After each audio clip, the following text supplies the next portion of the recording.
Everyone, and welcome to your August 10th, 2015 WWE Raw review emanating from Washington? Yeah, there we go. Seth Rollins kicks up the show and talks down the John Cena gimmick, and then they say John Cena can only come out via satellite because John Cena isn't here. They have an image of John Cena with his broken nose on screen, and they have a pretty hilarious voiceover, and it's obviously Seth. And he says that John Cena's new motto, and this is what Rollins says, not the voiceover. I won't get into details of the voiceover because it was just funny all around. So it was a beautiful segment, and I can't really wrap it up for you without you just enjoying it yourself. John Cena's new motto isn't hustle, loyalty, and respect. It is surgery, recovery, and rehab. So it was fantastic, and he says, he's just being awesome. And later on in the segment, Cesaro comes out and he says he wants a title shot. Kevin Owens comes out and he says he wants a title shot. Randy Orton comes out and says he wants a title shot. And then he says, I don't care what any of you people want. I don't care what the authority wants. I don't care what they say. Triple H comes out and sticks his big nose, pun intended, into the whole segment and says, well, you don't care what I say. Well, later on in Raw, there's going to be a triple threat match, and the winner of that match between Kevin Owens, Cesaro, and Randy Orton will face you for the WWE Championship later on tonight. So that's it. And what'd you think of the segment, Daniel? I thought this was a very good, entertaining segment. Just you go straight to the point, and you don't talk much. And it actually, aside the fact that he was just talking smack right at the get-go, Rollins, and I thought it was very hilarious how they're making fun of Cena. And I think that they should do that from now on. If they ever have someone go against Cena, well, like that, they should have it like that. We're just talking to smash shit about Cena because that was very entertaining. And I know when Cena's there, he always interrupts him and shit like that. So I think they should do that. Even when Cena comes back, just have him talk bad shit about Cena. Just do it. Yeah, very entertaining. The John Cena character always talks down to the competitors. He never gives any respect. He's always talking down to everybody. So this guy who promotes anti-bully, who is all about hustle, loyalty, respect, he absolutely doesn't give any respect to anybody. But that's another video. We can talk about John Cena as being a freaking fraud, because that's what he is. His character's a fraud. The Make-A-Wish thing outside of WWE, that's something else entirely, and that's fine. The first match on Raw, after I think 22 minutes of talking, which is entertaining. Again, no John Cena, Raw's automatically better. It's Team Bad versus Team Bella. Now, the Submission Sorority is no longer called Submission Sorority because WWE Creative, or whoever was responsible for calling them Submission Sorority, Paige, Charlotte, and Becky Lynch, they failed to look and say that the Submission Sorority is a pornography term. I don't know exactly what term it is, but they decided to hit reset, and the group Paige, Charlotte, and Becky are called PCB. Yeah, that's how creative it got. PCB, and they're on commentary. The match pretty much sucked between Team Bad and Team Bella, and I only say that because they're not given enough TV time. It's not something I'm really interested in at this time because they're mashed in together, obviously to consolidate time, obviously to have a lot of talent featured on the show, and to say, oh, we have a Divas Revolutions, but you're not letting a single diva stand out. You're letting all group together. It's like saying, okay, we have all these pictures of this group, and we can't take individual pictures because there's no time. That's the best way I can compare it. Brie pins Tamina after a weird roll-up, and then everyone beats up everybody at the end. It's just a mad chaos thing, and I wasn't as entertained as I should have been. The crowd reaction to Brie giving the Daniel Bryan type kicks was great because obviously she's in his own state, and they're just, it was good to see that crowd reaction. It's good to see the crowd alive for her and to give her some credit because we can't have Daniel Bryan right now because he's still injured. So, Right. yeah. What did you think of the match, the first match? I thought this was an okay match. I thought the ending was a little bit too abrupt. I like the brawl at the end. That was pretty cool. But I do agree because they have to stop doing this the whole faction thing. They have to at least have just one outside feud outside of the factions. Be it two wrestlers, two new divas they bring in, or bring in just one wrestler and have him feud with one of the divas, one of the groups. Just you gotta open it up a bit, especially if you want to expand on it. Expand for the divas division.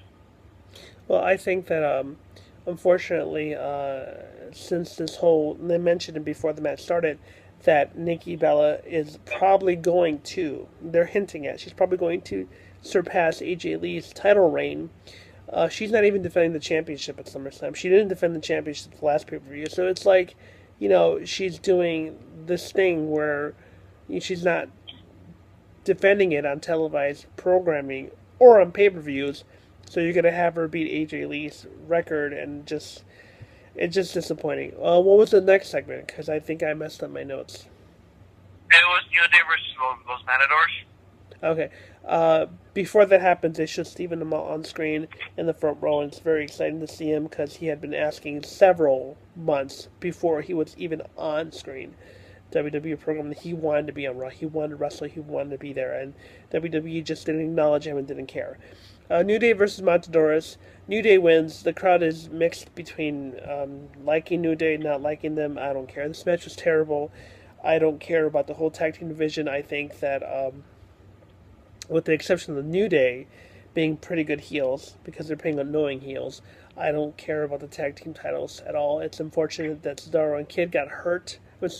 Kid got hurt, and the Cesaro Kid faction is no longer, tag team is no longer there, and Natalia's not on screen anymore either, so I don't care. Renee Young interviews the New Day backstage, and they're really happy, and they're just like, we're so positive, etc., etc. And she tells them that it's set up for SummerSlam for the Tag Team Championship.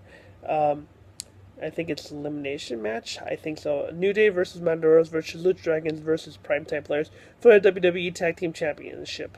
And I don't know if the Primetime Players will retain. So what'd you think of the match, and what'd you think of the interview segment? The match was okay. It was decent. I like the way it finished up, but other than that, it wasn't nothing special. And I do agree with you. New Day is the only interesting tag team. The rest of the tag teams they're just there. And that, not to, to be honest, Matadors are good wrestlers, but, they're going to be stuck where they're at, and so are the other tag teams. So, and I do agree too. Cesaro and Kid were a very good tag team, especially in that Kid got hurt, because, I do believe they would have had an interesting feud with New Day, because I think they're all around there. Cesaro and Kid were more entertaining tag teams than the other tag teams in WWE. Yeah. So the next segment is Seth and Triple H backstage, where Triple H tells them that he kind of asked for this, and it was his choice because he made the open challenge. And he says for him to prove himself, he's got to do it day in and night out. He's just got to be the best. And a good pep talk by Triple H. They're not teasing a split yet. They're not teasing a Triple H turning on Seth Rollins, which I hope maybe might happen in the future, but then that makes Seth a face. And I really don't want Seth as a face. Coming back from the commercial break, we have the fourth match, which is the triple threat match between Kevin Owens, Randy Orton, Cesaro for the title shot and the main event on Raw. Very decent back and forth match. No really special spots. Nothing like really impressive. Nothing fantastic. Nothing to the point where it's like phenomenal. But at the end of the match, Orton hits the RKO on Kevin Owens, then Cesaro, like back-to-back, so it makes him look like really strong and stuff.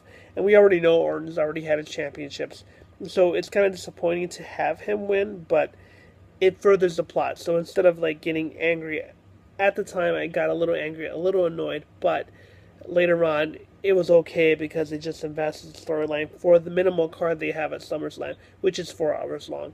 Cesaro getting pinned, I didn't like that. But again, after having Kevin Owens lose to John Cena. What can you do? What'd you think of the match? I thought it was a decent match. It got better after the double DDT by Orton, and after that was getting very interesting. It was getting interesting only with Cesaro and Owens running the ring by themselves, not with Orton. And then just stuck in Orton really quick. Okay, this is finished up. We're just gonna feel the momentum of this match, which is getting better. To have Orton win. Now I don't like the fact that Orton won, but I know why they did it because they want to have Sheamus come on just so you could hype that match. Because I think if you have Cesaro or Owens win, you're not focusing the attention on SummerSlam. We're doing a little mini match, which they did last week with Neville, and that's why I don't think they want to do that. But albeit the Neville and Rollins match was more was very entertaining. I thought WWE wanted to do that again, just a little mini match, just not pushing the pay per view. The next segment, Dean Ambrose cuts a promo backstage about friendship, and then Roman Reigns comes out and says, "Well, you're my friend, right? We're real friends, aren't we? How do I take my sugar, and how do I like my?" It was just I don't. How do I take my coffee? And it's just the whole Roman Reigns thing. Since he can't get over by himself, he can't get over with The Rock shaking his hand. He can't get over with Daniel Bryan kissing his butt after Daniel Bryan had to lose to him the pay-per-view before WrestleMania 31. Roman Reigns is going to leech off of anybody else's success, just like John Cena does, because he can't get over naturally by himself, unless he learns some acting and learns some more wrestling skills. So that was a disappointing segment. Next match is Dean Ambrose versus Luke Harper, and then Roman gets his own entrance for the singles match, even though he's not wrestling. But I guess it's just to have them people care about Roman. I don't care about Roman Reigns. I will probably never like Roman Reigns unless they turn him heel. So that's... Yeah, the crowd response for Dean Ambrose is always fantastic. Luke Harper wins after a distance clothesline cleanly, and it's really strange to me to see him lose so cleanly because Dean Ambrose was really close to winning and becoming the WWE World Heavyweight Champion. And it would have been nice. I think it would have been cool to see him with that title because, he works hard. He's got good mic skills, and I just appreciate his talent. It's fantastic. The brawl at the end of the match only intended to make Roman look good and look like, he's there for his friend, but he wasn't there for his friend storyline-wise when he got his head caved in against the concrete when the curb stomp was still allowed. Still allowed before the PR thing. What'd you think of the match? I thought it was okay. They put on a decent show for Ambrose and Harper, and I thought the ending was very weird. I thought the match could have been longer, but yeah, it was very weird, and and there was no need to have Reigns come out separately. They should have him come first, and if you wanted to, they should have him come first and have Ambrose come out because they're really pretty much they're dropping the ball with Ambrose because it would have been cool if they had the title even just for a little bit, then have him drop it. But it was an experiment. They should have saw what the crowd reaction was. They're like, oh no, forget it. We're just gonna go with Cena and go with our established guys. And that's pretty much they're going with for now. Sheamus established, Orton established, Cena established. So that's where they're not giving you guys a chance. They're gonna have to though, or else they might go someplace else eventually. If not given a good chance. The next segment is Miz TV with guest Daniel Bryan. Crowd reaction's fantastic. Miz just talks down to Daniel Bryan, saying that he deserves more credit for his success. Daniel Bryan plugs his book. The crowd is really into Daniel Bryan. Not much really to say here except that I wish Daniel Bryan wasn't injured. I wish he could still perform in the WWE ring. He's a fantastic competitor. I read his book. It was really good, with the exception of the other guy chronologically just summing up his road to WrestleMania in the days leading up to Mania. The guy is just terrible. like Daniel Bryan's segment of the story, his life leading up to WWE, Brie Bella, it was just more fantastic and kind of funny. But the book is awesome. You guys should read it. And if you can skip over the parts that, yeah, I admit I didn't read it. I heard the audiobook because I was able to get it for free because I had a promo code through Amazon. You check it out with Audible, but that's something you got to do. Um, Miz says he wants the IC belt. He should give it. Ryback should give it to him, and the triple threat match at SummerSlam shouldn't happen. Again, this wasn't announced for SummerSlam, so he gave a spoiler away before it happened. Big Show comes out. He talks smack to Miz. Ryback comes out. He clotheslines Big Show. Again, just the whole. We got it. Ryback is back. His staph infection with his knee, thankfully, has cleared up. It's going to be a triple threat match at SummerSlam. Miz, Ryback, and Big Show. The concluded segment with both Ryback and Daniel Bryan doing the yes chant. And the crowd, again, was loving Daniel Bryan. Yeses and Daniel Bryan chants. Fantastic. Good to see him again in the ring. Too bad he's not wrestling yet, but I'm thinking they're saving him for Royal Rumble. I think he is clear to wrestle. I just think they're going to hold him for Rumble just to make sure he's healthy. Even if he doesn't win, they're just going to have him there for a tease. So, what did you think of the segment? I thought it was entertaining, definitely. And Ryback coming out. I think they just had to do this because the paper used to be 4 hours. They have to have something more in there. So, other than that, I think Ryback's not gonna drop the belt. I don't think he will. No, I don't think so either. I recommend you to, when you get a chance to, I'll tell you about the Audible thing, and you could sign up to go ahead and get 2 free books that you can listen to. The Daniel Bryan book is really good.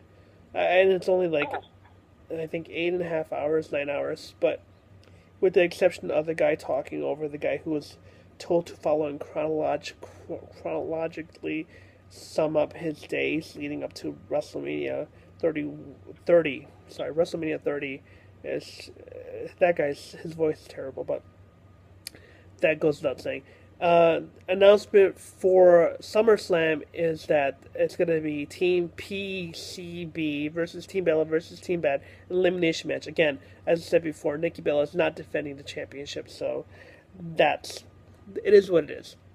She's going to beat AJ Lee's record, so anybody who's an AJ Lee fan, apologize. This is what WWE is going for. Personally, me, I wouldn't have her beat AJ Lee's record, but, if AJ Lee's done with professional wrestling, for whatever reason, if it's primarily due because she's married to CM Punk, well, there you go.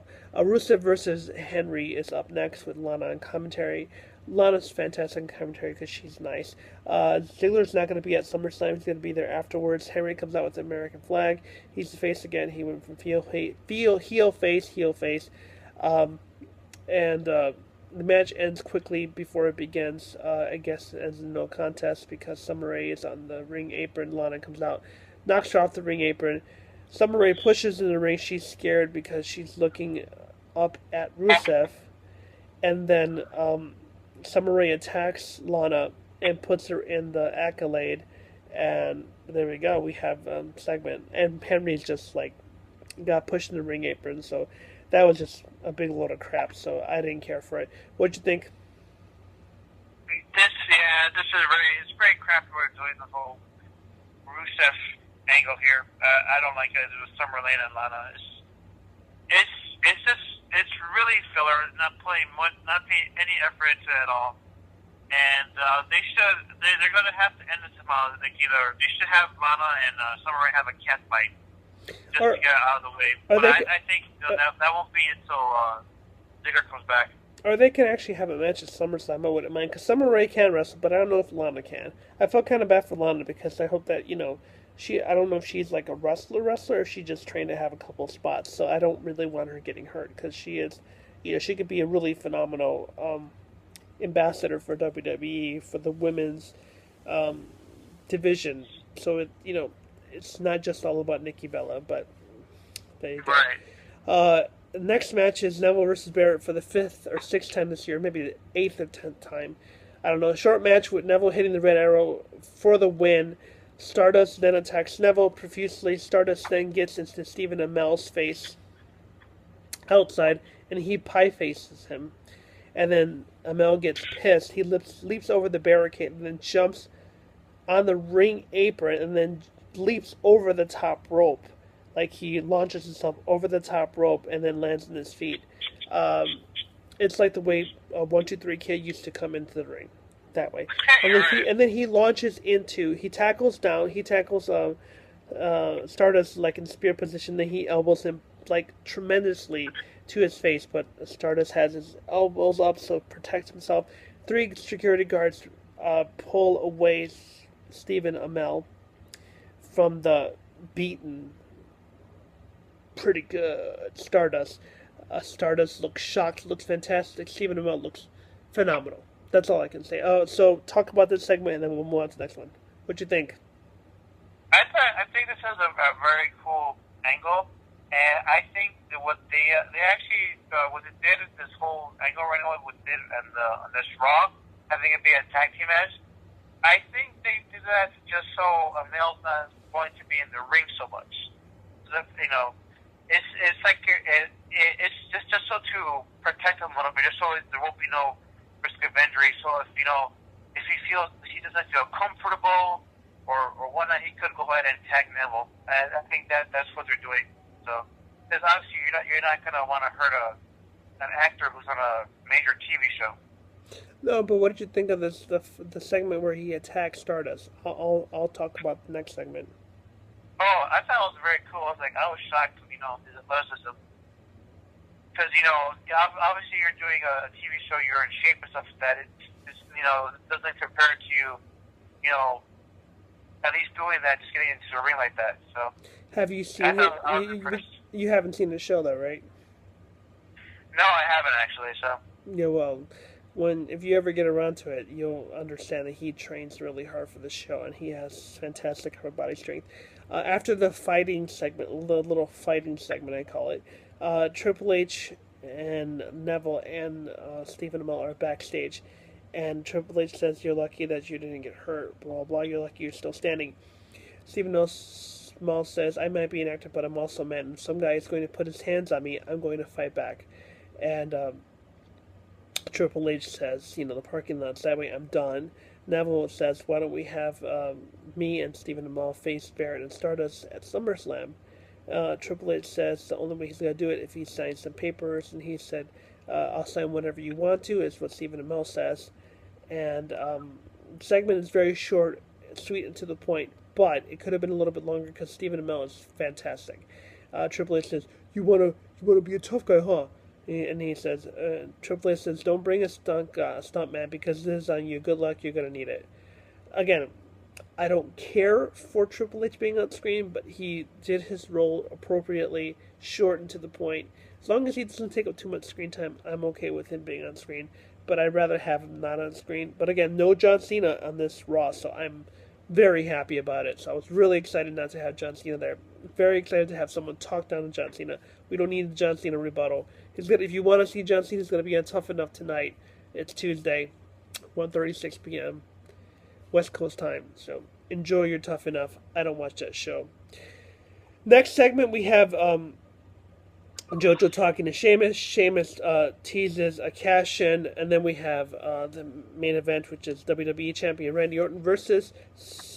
the other way around. WWE Champion Seth Rollins versus Randy Orton. Decent back-and-forth match. The conclusion comes after a botched back body drop. Randy Orton was supposed to give the back body drop to Seth Rollins, but he falls on his butt between the second and third rope, and his butt lands on the ring apron. So he's got to find some way to pick himself up. Seth kind of recovers and tries to put him in the pedigree. He actually is able to flip him over. Rollins lands on his feet. Rollins goes to the top rope, presumably to hit the flying knee. Orton hits him with RKO. Looks fantastic, obviously, because obviously they work well together. Before the ref can count to three, Sheamus comes in, attacks Randy Orton, hits him in the ring steps, takes off his shirt, goes in the ring, hits Seth Rollins with the bro kick, and then we have him teasing, cashing in. The ref and Sheamus are hesitating between holding the Money in the Bank briefcase, and then we have Randy Orton turning Sheamus around, hitting the RKO. The Raw concludes with Seth Rollins surviving with the WWE World Heavyweight Championship and Randy Orton posing in the ring. We're probably going to have a repeat of Orton and Sheamus at SummerSlam, and that's fine. And technically, right now, we have no contender for Rollins, so we're hoping it's not Cena. But Cena wasn't there. I loved it. Fantastic. This Raw was pretty good. Not fantastic, just pretty good. I think last week's Raw was better, but that's what I think. That's what I think. What'd you think of the match between Seth and Orton? I thought it was an okay back and forth. I felt the Neville versus Ross match was better.